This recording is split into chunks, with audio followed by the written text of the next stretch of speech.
pharmohub.pk. Assalamualaikum everyone. This video is about PharmD third year exam preparation. Pharmacy का third year एक इंतहाई important year होता है। इसके बारे में एक बहुत ही कॉमन परसेप्शन है कि ये बहुत ही हेक्टिक ईयर होता है। इसको हेक्टिक इसलिए कहते हैं क्योंकि प्रिपरेशन तो एक तरफ, इसके एग्ज़ाम इटसेल्फ बहुत हेक्टिक होते हैं। इसमें ये होता है कि आपके जैसे ही थ्योरी के पेपर होते हैं उसके फ़ौरन बाद आपके प्रैक्टिकल्स होते हैं, वो भी बैक टू बैक 6 प्रैक्टिकल्स होते हैं, जिसकी वजह से आपको बिल्कुल भी रेस्ट का मौका नहीं मिल रहा होता। और इसमें आपको सही, अगर आपने पहले तैयारी नहीं की होगी ना सही से, तो फिर आपको रिवीजन का भी मौका अच्छा नहीं मिलेगा। तो इसकी प्रिपरेशन में जो है ना आपको स्मार्ट वर्क की हार्ड वर्क से ज़्यादा ज़रूरत होती है। इस वीडियो को स्टार्ट करते हैं सबसे पहले हम बात कर लेते हैं इस ईयर के टोटल मार्क्स की। तो ये ईयर 1000 मार्क्स का ही होता है। लाइक सेकेंड ईयर इसके सब्जेक्ट्स जो होते हैं वो 6 सब्जेक्ट्स होते हैं, जो कि फार्माकोलॉजी, फार्माकोग्नोसी, कम्युनिटी डिस्पेंसिंग और फार्मास्यूटिकल एनालिसिस। इनका थ्योरी का पेपर भी जो है 100 मार्क्स का होगा और इनका प्रैक्टिकल भी 100 मार्क्स का होगा। जबकि जो पैथो और कंप्यूटर है उसका थ्योरी का पेपर भी 50 मार्क्स का होगा और उसका प्रैक्टिकल जो होगा वो भी 50 मार्क्स का ही होगा। अगर इसमें सबसे पहले सब्जेक्ट वाइज तैयारी की बात करें तो इसमें सबसे पहला सब्जेक्ट जो होता है वो पैथो होता है, जिसका ही पहला एग्ज़ाम होता है। पैथो का जो पेपर होगा वो आपका, जैसे कि मैंने पहले बता दिया है कि 50 मार्क्स का आपका थ्योरी का पेपर होगा और 50 मार्क्स का आपका प्रैक्टिकल होगा। इसमें जो है इसके लर्निंग रिसोर्सेज की बात कर लें तो इसमें सबसे इम्पॉर्टेंट जो होते हैं वो लेक्चर नोट्स होते हैं। आपको जो क्लास में पढ़ाया गया है, जो भी बताया गया इंपॉर्टेंट टॉपिक, वो आपका दी मोस्ट इम्पॉर्टेंट होगा। आपने लेक्चर नोट्स जो हैं वो अच्छे से बनाने हैं और उन्हीं को आपने प्रिपेयर करना है सबसे पहले। अगर आपकी बुक्स की बात कर ले, इसमें जो है वो इनाम दानिश बुक जो है वो बहुत अच्छी बुक है, उसके अलावा रोबिन्स है इसमें। लेकिन अगर मैं पर्सनली प्रेफर करूँगी तो मैं आप लोगों को कहूँगी कि इनाम दानिश से ही प्रिपेयर करें। इनाम दानिश के अगर आप पहले 7 चैप्टर्स अच्छे से प्रिपेयर कर लेते हैं तो आपका पेपर बहुत अच्छा हो जाएगा। अब इसकी बात आती है कि हमने इसको तैयार कैसे करना है। इसके पेपर को तैयार करने का जो सबसे स्मार्ट वे है वो यही है कि आप इसको एग्जाम से जो है ना वो 1 वीक पहले तैयार करना शुरू करें। पैथो का पेपर ही पहला होगा और इसको आप 1 वीक पहले ही शुरू करेंगे ना तो आपकी तैयारी हो जाएगी, अच्छी हो जाएगी। उसके साथ आपने जो है ना आपने लेक्चर नोट्स और इनाम दानिश बुक, इन दोनों को फॉलो करना है। इनाम दानिश बुक इसलिए प्रेफर की जाती है क्योंकि जो दूसरी बुक है वो एक तो लेंथी है और दूसरा आपको जो है एग्जाम में रिवाइज करने में प्रॉब्लम होगी। तो इन दोनों चीज़ों को, लेक्चर नोट्स और इनाम दानिश को अगर आप अपने सामने रखेंगे तो आपका पेपर बहुत अच्छा हो जाएगा। अब इसमें प्रैक्टिकल की बात कर लेते हैं। प्रैक्टिकल में जो पीयू का एक पैटर्न फॉलो होता आ रहा है कि आपकी फर्स्ट 20 मिनट की स्टेज होती है, देन परफॉर्मेंस होती है, देन वाइवा होता है। तो वही यहाँ पे भी फॉलो होता है कि आपके फर्स्ट 20 मिनट्स में ना आपको 2 प्रैक्टिकल दिए जाते हैं, जिसमें सिर्फ आपने एक जनरल इन्फॉर्मेशन लिखनी होती है। लाइक आपने उस प्रैक्टिकल का प्रोसीजर लिखना होगा, ऑपरेटर्स लिखना होगा, मटीरियल लिखना होगा, और जो पेंसिल पेज है उसमें भी सिर्फ आपने जनरल इन्फॉर्मेशन लिखनी होती है। ऑब्जर्वेशन कैलकुलेशंस में जो टेबल होता है उसकी हेडिंग्स लिख देंगे। मतलब आपने कुछ भी जो है ना वो इन्फॉर्मेशन फिल नहीं करनी उसमें, जो आप फिर बाद में परफॉर्मेंस होगी उसमें आप फिल करेंगे। फर्स्ट 20 मिनट की आपको एक शीट दी जाएगी, आपने उस पर वो लिखना है। उसके बाद 20 मिनट्स के बाद वो शीट ले लेंगे आपसे। उसके बाद जो आपको प्रैक्टिकल आया होगा आपने उसी की परफॉर्मेंस करनी है, और फिर परफॉर्मेंस के बाद आपने जो आपको शीट दी जाएगी आपने उसको उस पर ऑब्जर्वेशन, कैलकुलेशन और रिजल्ट की चीज़ें लिखनी है। उसके बाद अगर पैथो के वाइवा की बात कर लें तो इसके वाइवा में जो है ना वो आपसे बहुत ही जनरल डेफिनेशंस पूछेंगे, आपसे इम्यूनिटी के बारे में पूछ सकते हैं, आपसे इन्फ्लेमेशन के बारे में पूछ सकते हैं, उसके अलावा आपसे एग्जांपल्स पूछ सकते हैं, लाइक ये ट्रॉफी की एग्जांपल बता दें, इस तरह मतलब बहुत ही जनरल इन्फॉर्मेशन होगी। तो आपने उसको अच्छे तरीके से, अगर आपने लेक्चर नोट्स पढ़े होंगे ना तो आपको इसका वाइवा हो जाएगा। इसमें स्लाइड्स भी आती हैं, लेकिन पिछले 1-2 सालों से स्लाइड्स का जो है क्वेश्चन नहीं आ रहा पार्ट, तो इस बार का मुझे अंदाज़ा नहीं है, लेकिन पिछले सालों में नहीं आया, लेकिन स्लाइड्स होती हैं इसमें। और नेक्स्ट हम नेक्स्ट सब्जेक्ट की तरफ चलते हैं जो कि है फार्माकोलॉजी। फार्माकोलॉजी के लर्निंग रिसोर्सेज की अगर हम बात कर लें तो इसमें सबसे इम्पॉर्टेंट है वो है स्लाइड्स। जो आपके टीचर्स पढ़ाते हैं वो स्लाइड्स बहुत ज़्यादा इंपॉर्टेंट है। क्यों? क्योंकि वो आपको टॉपिक का हाईलाइट प्रोवाइड कर रही होती हैं। उसके अलावा जब आपने बुक से इसको प्रिपेयर करना होता है तो आपको बहुत ज़्यादा हेल्प करती हैं या टॉपिक को अच्छे तरीके से प्रिपेयर करने में। और तीसरा इसमें की पॉइंट्स होते हैं। जब आपने एग्जाम में क्वेश्चन अटैम्प्ट करना है तो ये आपको काफ़ी ज़्यादा जो है ना वो हेल्प करती हैं। नेक्स्ट आ जाते हैं इसमें नोट्स। नोट्स ड्राइव में अवेलेबल हैं, आप उनको वहाँ से ओवरव्यू करें, वो आपको क्लासिफिकेशन में याद करने में हेल्प करेंगे। उनमें निमोनिक्स वगैरह होंगे जो आपके लिए काफ़ी हेल्पफुल होंगे। नेक्स्ट आ जाती हैं बुक्स। फार्माकोलॉजी की बुक्स जो हैं वो काफ़ी ज़्यादा अच्छी अवेलेबल हैं, लेकिन मेरी पर्सनल प्रेफरेंस जो होगी वो लिपिनकोट होगी या फिर कैटजंग होगी, और ये मैं आपको आगे वाली स्लाइड्स में बताती हूँ कि मैं ऐसा क्यों कह रही हूँ। फार्माकोलॉजी के प्रिपरेशन का आप लोगों को सेकेंड ईयर के एग्जाम से अंदाज़ा हो ही गया होगा, क्योंकि आप लोग एक ऑलरेडी एग्जाम दे चुके हैं सेकेंड ईयर में। बाकी थर्ड ईयर के हवाले से मैं आप लोगों को गाइड कर देती हूँ कि इसमें आपने हर एक की क्लासिफिकेशन लाजमी तैयार करनी है, चाहे आप लोगों को वो टॉपिक पढ़ाया गया है चाहे आप लोगों को नहीं पढ़ाया गया, आप लोगों ने क्लासिफिकेशन हर टॉपिक की प्रिपेयर करनी है अच्छे से। क्योंकि इस तरह होता है कि कभी कभी 20 मार्क्स का मतलब मोस्टली 20 मार्क्स का क्वेश्चन आ जाता है जिसमें 10 मार्क्स की आपको सिर्फ क्लासिफिकेशन होती है। तो अगर आपने वो एक जो है वो पेज अच्छे से क्लासिफिकेशन का याद किया होगा तो आपको वो एक पेज जो है ना वो 10 मार्क्स आपको दिलवा देगा आराम से। उसके अलावा अगर इसकी लर्निंग रिसोर्सेज और मज़ीद बात कर लें तो इसमें यूट्यूब चैनल्स आ जाते हैं, जिसमें ब्रेनलेस मेडिकोज एक चैनल है, वो आपको काफ़ी हेल्प करेगा। उसके अलावा डॉक्टर नजीब की वीडियोस आप लोगों के लिए काफ़ी हेल्पफुल होंगी, जहाँ से आप अच्छे तरीके से इसको प्रिपेयर कर सकते हैं। बाकी इसके टॉपिक्स की बात कर लें तो इसमें सेंट्रल नर्वस सिस्टम बहुत इंपॉर्टेंट है, उसमें से लाजमी क्वेश्चंस आते हैं, दो तीन क्वेश्चन आ जाते हैं। उसके अलावा एंटी माइक्रोबियल्स में एंटीबैक्टीरियल्स एंटीवायरल्स बहुत इंपॉर्टेंट हैं, एंटी कैंसर बहुत इंपॉर्टेंट है, एनसेड्स बहुत इंपॉर्टेंट हैं। जो थर्ड ईयर की फार्माकोलॉजी है ना ये प्रिपेयर करना इजी है, लेकिन इसमें यह है कि आप लोगों को स्मार्ट वर्क की ज़्यादा ज़रूरत होती है। आप लोगों ने जो बुक पढ़नी है आपने उससे वहाँ से नोट्स लाजमी बनाने हैं, ताकि वो आपको एग्ज़ाम में रिवाइज करने में काफ़ी हेल्प करेंगे। बाकी जो है इसके अगर तैयारी के हवाले से मज़ीद बात कर लें तो इसमें यहाँ पे एक रेफरेंस पिक्चर अटैच है जो कि है नोट्स की। नोट ये इसलिए अटैच की गई है कि आपने जब अपनी बुक पढ़नी है ना तो आपने अपने नोट्स लाजमी बनाने हैं। अपने नोट्स इसलिए लाजमी बनाने हैं क्योंकि जब आपके एग्ज़ाम होते हैं ना और वहाँ पे आपको सिर्फ एक लीव मिली होती है तो आपके पास रिवाइज करने का बिल्कुल टाइम नहीं होता।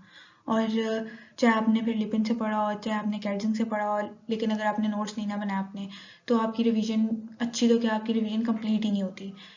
अगर यहाँ पे इसकी बात कर लें पिक्चर की तो यहाँ पे अमाइनो ग्लाइकोसाइड्स का टॉपिक है। अमाइनो ग्लाइकोसाइड्स में जो है ना आपने मतलब जिस तरह यहाँ पे लिखा गया है ना कि आपने सबसे पहले इंट्रो लिखना है, उसके अलावा मैकेनिज्म ऑफ एक्शन कर लेना है, स्पेक्ट्रम को आपने निमोनिक्स की फॉर्म में याद कर लेना है।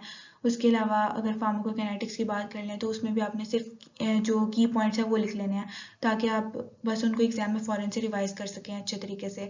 उसके अलावा आपने जितनी भी एक्सेप्शन है ना, जैसे यहाँ पे एलिमिनेशन में एक्सेप्शन है कि नियोमाइसिन जो है वो फीसिस के थ्रू रिलीज होती है, एक्सक्रीट होती है, तो आपने यही बात यहाँ पे मतलब हाईलाइट कर लेनी है कि जो नियोमाइसिन की एलिमिनेशन है वो फीसिस के थ्रू होती है। अगर बाकी बात कर लें इसकी क्लासिफिकेशन लर्निंग की तो जैसे यहाँ पे एंटी कैंसर ड्रग का एक रेफरेंस अटैच है, आपने क्लासिफिकेशन इसी तरीके से याद कर लेनी है कि आपने सबसे पहले जो मेन निमोनिक्स बनाने हैं और फिर निमोनिक्स के बनाने के बाद ना आपने हर क्लास के अंदर जो है ना वो एक दो या तीन ड्रग्स याद करनी है। 3 मिनिमम याद कर लें ताकि अगर एक आधी भूल भी जाए तो आपके पास एटलीस्ट 2 ड्रग्स लाजमी हों। इसके प्रैक्टिकल पैटर्न वही होता है जो बाकी प्रैक्टिकल्स का होता है कि फर्स्ट 20 मिनट्स में आपको 2 प्रैक्टिकल लिखने के लिए दिए जाएंगे। आपने उनकी जनरल इन्फॉर्मेशन लिखनी है, आपने कोई ऑब्जर्वेशन रिजल्ट्स वगैरह नहीं लिखने हैं। अगर आपको ड्रग आइडेंटिफिकेशन आई है तो उसमें मेंशन होता है कि आपने फॉर एग्जांपल टिमोलोल को आइडेंटिफिकेशन करनी है, तो वो आपने फर्स्ट 20 मिनट्स में लिखना है, उसका मैकेनिज्म ऑफ एक्शन भी लिखना है, सब कुछ लिखना है। लेकिन जो परफॉर्मेंस होगी ना उसके केस में ये होगा कि आपको वो ड्रग अननोन दी जाएगी। अगर आपको फर्स्ट 20 मिनट्स में फर्स्ट कर लें कि टिमोलोल लिखा हुआ था, लेकिन आपको परफॉर्मेंस में ज़रूरी नहीं है कि टिमोलोल ही हो, आपको ड्रॉप्स दिए जाएंगे, उसके ऊपर लेबल होगा ABCD, आपने वो लेबल अपने पेपर पे भी लिख लेना है और उसके बाद आपने उस ड्रग को आइडेंटिफाई करके फिर आपने ऑब्जर्वेशन और रिजल्ट्स लिखना है। अगर इसके वाइवा की बात कर लें तो इसके वाइवा में जो है ना एग्जामिनर आपसे क्वेश्चन पूछ सकता है, लाइक क्लासिफिकेशन सुन सकता है, आपसे मैकेनिज्म ऑफ एक्शन किसी ड्रग का पूछ सकता है, उसके अलावा वो आपसे यूजेस पूछ सकता है, वो आपसे जो है कोई भी एक्सेप्शन पूछ सकता है जो किसी ड्रग की हो। उसके अलावा वो आपसे जो है ऐसा क्वेश्चन पूछ सकता है लाइक जैसे क्लोरामफेनिकोल की वजह से जो है ना एडवर्स इफेक्ट होता है, ग्रे बेबी सिंड्रोम होता है, तो वो आपसे ये भी कह सकता है कि ग्रे बेबी सिंड्रोम कौन सी ड्रग कॉज करती है।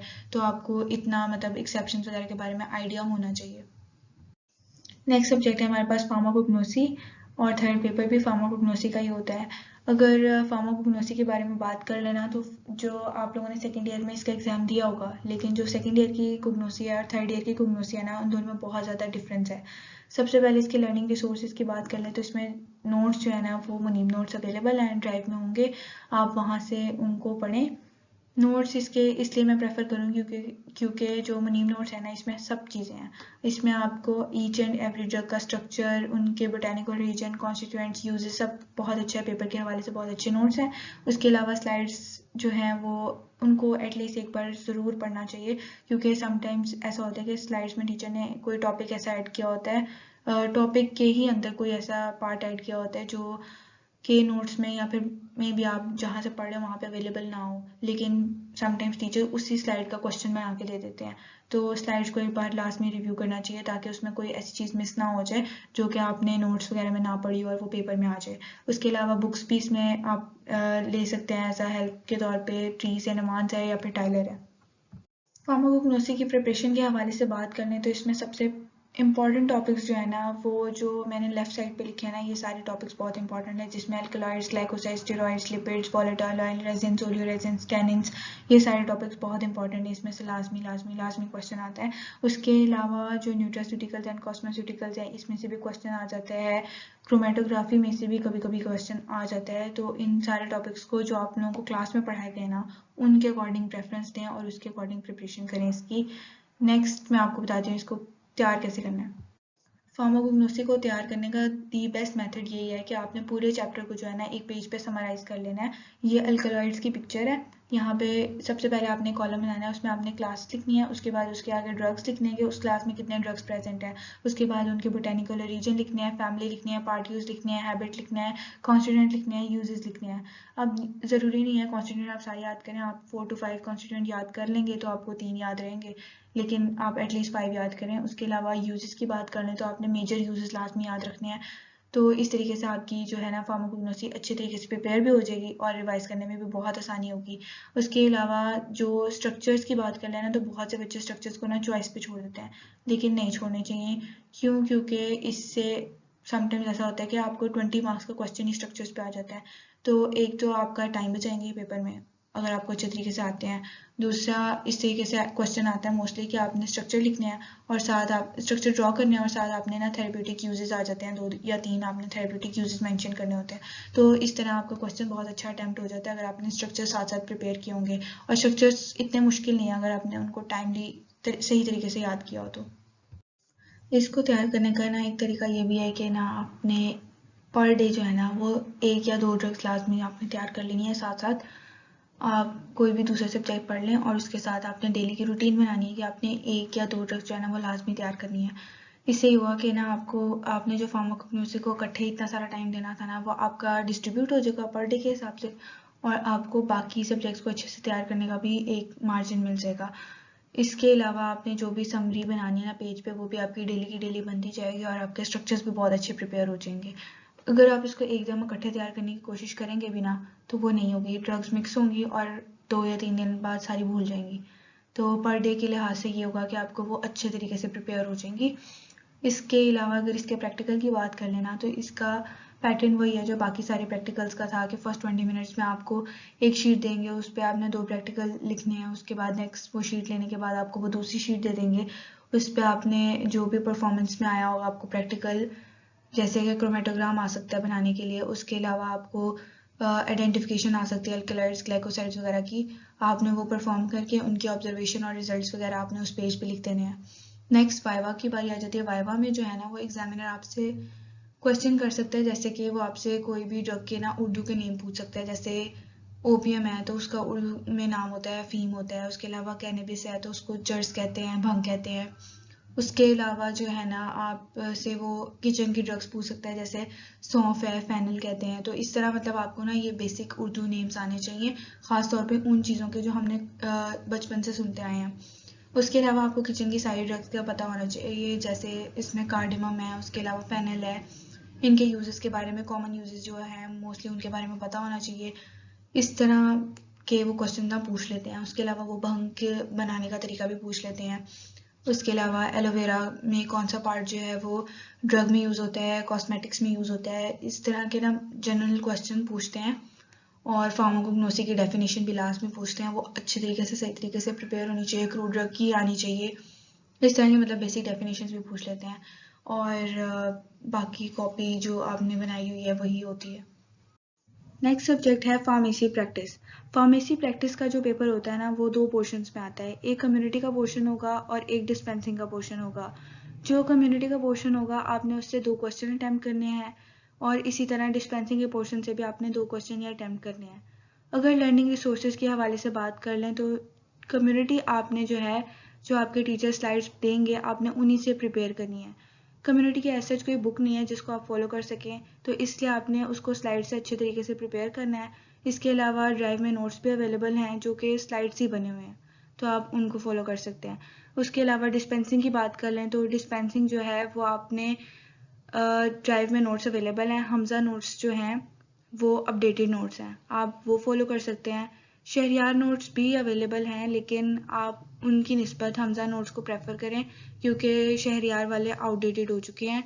उसके साथ साथ आप जो है वो बुक्स फॉलो कर सकते हैं जिनमें रिमिंगटन आ जाती है, कूपर एंड गन्स है और ऑल्टन है। नेक्स्ट आ जाता है कि आपने इसके पेपर को प्रिपेयर कैसे करना है। तो इसमें सबसे पहले कम्युनिटी की बात कर लें तो कम्युनिटी में ना आपने जो टॉपिक होगा उसकी सारी हेडिंग्स को ना एक पेज पे लिख लेना है। उसमें उन हेडिंग्स को लिखने के साथ साथ ना उनके जितने भी की पॉइंट्स हैं ना वो भी लिख लेने हैं। इसका बेनिफिट आपको पेपर में रिवीजन के वक्त होगा क्योंकि मोस्टली ये होता है कि पेपर में सिर्फ एक ही प्रेप लीव होती है, तो आपने ये दोनों सब्जेक्ट्स को रिवाइज करना होता है और फिर आपके पास इतना टाइम नहीं होता कि आप सारी चीज़ों को रिवाइज कर सकें अच्छे तरीके से। तो अगर आपने उसको उनकी हेडिंग्स को और की पॉइंट्स को लिखा होगा ना तो आपको एक रिवीजन में काफ़ी ज़्यादा हेल्प मिल जाती है। उसके अलावा जो है ना आपने कम्युनिटी को ना स्टोरी की तरह याद करना है। जैसे अगर पेशेंट एजुकेशन टॉपिक है ना तो उसमें डायबिटिक काउंसलिंग है या वारफरिन काउंसलिंग है, तो आपने उसको स्टोरी की तरह याद रखना है कि अगर आपके सामने एक पेशेंट है तो आप उसको किस तरीके से काउंसिल करेंगे। नेक्स्ट आ जाता है डिस्पेंसिंग वाला पोर्शन। तो डिस्पेंसिंग आप लोगों ने सेकेंड ईयर में वही पढ़ी है, ये ऑलमोस्ट वही है जो आपने सेकेंड ईयर में पहले पढ़ चुके हैं, तो इसमें इतनी ज़्यादा मुश्किल नहीं होती। आपने अच्छी तरह एक बार इसको गो थ्रू कर लेना है तो आपका पेपर जो है ना बहुत अच्छा हो जाएगा, आपको इसको बार बार करने की ज़रूरत नहीं है। उसके अलावा इसमें जो है ना 2-3 टॉपिक्स ऐसे हैं जो न्यू हैं, जिसमें इनकम्पैटिबिलिटीज़ वाला टॉपिक है, प्रिस्क्रिप्शन वाला है, लेबलिंग वाला है। आपने इन टॉपिक्स को ज़्यादा फोकस करना है क्योंकि इसमें से क्वेश्चन आ ही जाता है। उसके साथ साथ जो बाकी टॉपिक्स हैं जैसे क्रीम्स ऑइंटमेंट्स है, ये वही हैं जो आपने सेकंड में पढ़े हुए हैं, तो अगर आप इनको एक बार अच्छे से गो थ्रू कर लेते हैं तो आपका पेपर है वो अच्छे से प्रिपेयर हो जाएगा। कम्युनिटी के इम्पॉर्टेंट टॉपिक की एक बात कर लेना तो फार्मेको इकोनॉमिक्स जो है ना वो बहुत इंपॉर्टेंट टॉपिक है, उसमें से हर साल क्वेश्चन आता है, तो आपने उसको बहुत अच्छे तरीके से प्रिपेयर करना है। इसके बाद प्रैक्टिकल के हवाले से बात कर लें तो इसके प्रैक्टिकल्स में ना कम्युनिटी का पोर्शन नहीं होता, डिस्पेंसिंग की होती है। उसका आप लोगों को मैनुअल मिला होगा। इसका जो पेपर पैटर्न है वो वही है जो बाकी प्रैक्टिकल्स का होता है। इसमें सबसे ज़्यादा मुश्किल जो सबको फेस करने को मिलती है वो यही होती है कि इसके इंग्रेडिएंट्स और इनकी क्वांटिटीज़ जो होती है ना वो याद नहीं रहती, वो मिक्स हो जाती हैं या भूल जाती हैं। तो इसको तैयार करने का बेस्ट तरीका यही है कि आपने जितने भी इंग्रेडिएंट्स और क्वांटिटीज़ है ना सारे प्रैक्टिकल्स की, उनको एक पेज पे लिख के ना डेली के डेली थोड़ा थोड़ा करके याद करते रहना है। इसका फ़ायदा ये होगा कि आपको एंड पे जो है ना पेपर में टेंशन नहीं होगी क्योंकि आपको लीव तो मिलती नहीं है अब, तो आपको रिवाइज करने में बहुत ज़्यादा जो है ना आसानी होगी। अदरवाइज एक दिन में ये क्वांटिटीज़ आपको याद नहीं रहेंगी। इसके अलावा अगर इसके वाइवा की बात कर लें तो इसके वाइवा में ज़रूरी नहीं है कि डिस्पेंसिंग का प्रैक्टिकल है तो डिस्पेंसिंग का ही वाइवा लेगा एक्सटर्नल। एक्सटर्नल जो है वो कम्युनिटी के क्वेश्चंस भी पूछ लेते हैं। तो कुछ स्टूडेंट्स होते हैं वो इस तरीके से करते हैं कि वो सिर्फ डिस्पेंसिंग के पोर्शन को टारगेट करके जाते हैं, लेकिन एक्सटर्नल जो है वो कम्युनिटी के क्वेश्चंस भी पूछ लेता है। तो आपने कम्युनिटी की जो मेन डेफिनेशंस हैं उनको पढ़ के जाना है ताकि वो आपको कोई मसला ना हो वहाँ पे। नेक्स्ट सब्जेक्ट है फार्मास्यूटिकल एनालिसिस का। फार्मास्यूटिकल एनालिसिस जो है ना वो एक बहुत ही इंटरेस्टिंग सब्जेक्ट है अगर आप इसको इंटरेस्ट लेके पढ़ें तो, क्योंकि ये एक ना प्रैक्टिकल रिलेटेड सब्जेक्ट है। अगर इसके लर्निंग रिसोर्सेज के हवाले से बात कर लें तो इसमें सबसे पहले आ जाते हैं मुनीम नोट्स। मुनीम नोट्स जो है ना वो टू दी पॉइंट नोट्स हैं और इसमें ना सारी स्लाइड्स और लेक्चर नोट्स वगैरह सब कुछ मर्ज करके वो नोट्स बने हुए हैं, तो आपकी जो एग्ज़ाम की तैयारी है ना वो बहुत ही अच्छी हो जाएगी। इसके अलावा स्लाइड्स का जैसे कि मैं पहले बताया था कि आपने स्लाइड्स जो है ना लाजमी गो थ्रू करनी है ताकि कोई भी चीज़ आपकी मिस ना हो। आपको एटलीस्ट इतना पता हो कि स्लाइड्स में ये चीज़ न्यू ऐड की गई है, क्योंकि नोट्स एक बार बन जाते हैं उसके बाद वो मे भी अपडेट ना हुए हों, तो आपने स्लाइड्स को लाजमी गो थ्रू करना है। नेक्स्ट बुक्स में अगर आपने फॉलो करनी है तो आप बैकेट कर सकते हैं। नेक्स्ट आ जाता है कि आपने इसको एग्ज़ाम्स के हवाले से किस तरीके से प्रिपेयर करना है।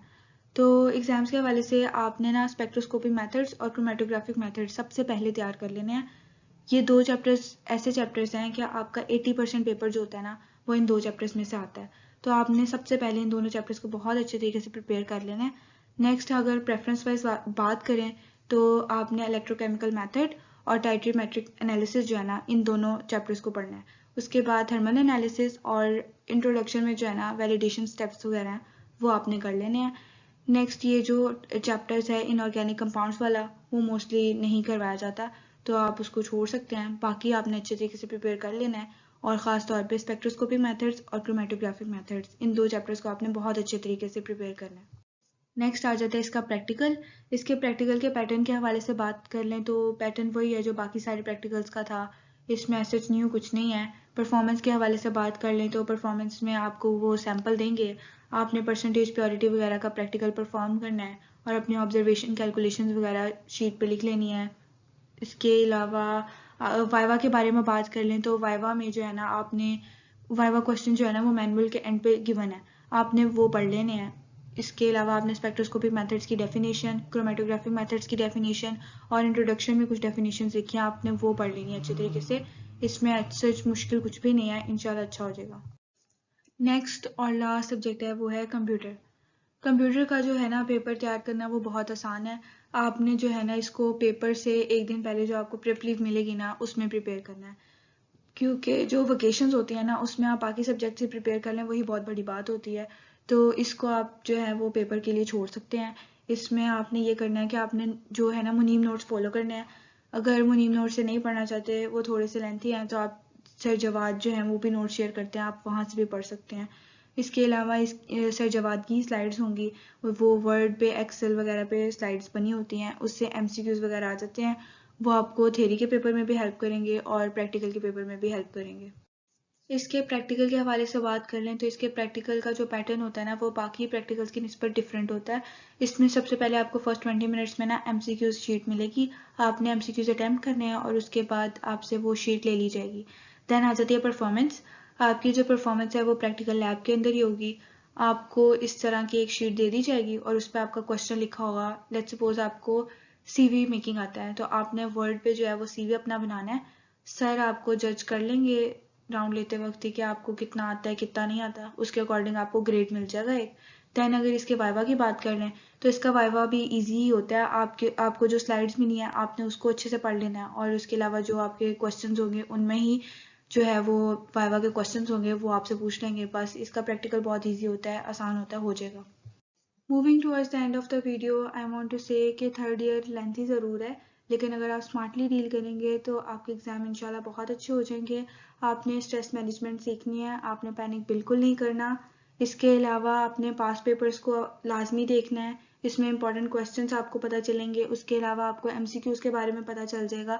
लेकिन यह है कि आपने सिर्फ पास पेपर्स प्रिपेयर नहीं करने, क्योंकि लास्ट ईयर्स में ऐसा हुआ है कि जो इंपॉर्टेंट टॉपिक्स होते थे वो ज़रूरी नहीं है कि वहीं आए बाद में, तो इसलिए आपने सिर्फ पास पेपर्स पे नहीं रहना, अपनी तैयारी पूरी करनी है। इसके अलावा आप अपने नोट्स बनाएं इस और साथ साथ जो है ना चीज़ों को इजी वे में लर्न करना सीखें, जैसे निमोनिक्स बनाएं, फ्लो चार्ट्स बनाएं। इसका ये फ़ायदा होगा कि आपको चीज़ें जो है ना वो लॉन्ग टर्म याद रहेंगी और आइंदा भी काम आएंगी, जो एग्ज़ाम्स वगैरह होंगे उसमें भी काम आएंगी। और साथ साथ जो भी चीज़ प्रिपेयर करें आप उस पर कॉन्फिडेंट रहें। That's it from my side. Best of luck for your exams. Allah Hafiz.